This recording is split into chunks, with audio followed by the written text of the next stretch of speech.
So I'm quickly going to show you how to set up your own drum rack. So if you've built up a collection of samples and you want to put them into your own drum machine, it's very easy to do that. Or if you've downloaded a couple of sample packs and you want to stick them samples into a drum machine.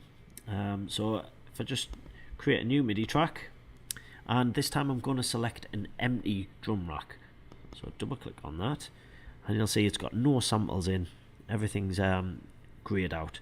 So to load up samples into the drum rack, we just go to wherever you've got your samples saved. I've just got mine on the desktop, and then we just drag the ones that we want to use in.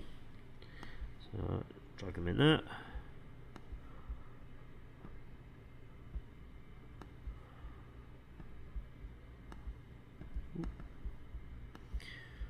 There we go. And we've got our own drum rack. We can then save that just by clicking on the little save icon, and you just name it whatever you like. It'll save it into the user library, and that's that. That's how we save our own samples.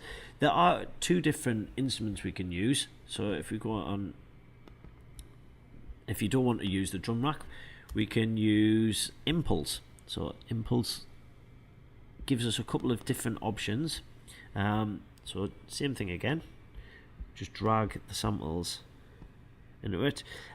We've got a few more options on here where we can transpose the sound up, so pitch it up or down. We can stretch it, change the decay and the panning, but on the Impulse machine we've only got 8 slots on there.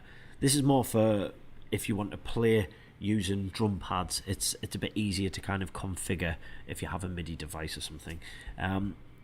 If you wanted to play a single sample, so if you had a vocal sample, for instance, someone shouting "hey" or someone singing or whatever, and you want to actually play that so it gets higher as we play the keys, we can use Simpler or Sampler.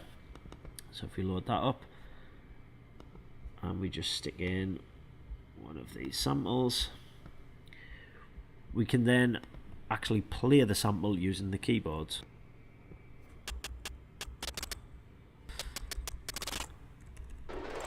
So as we go up and down the octaves, it'll let us play the sample back.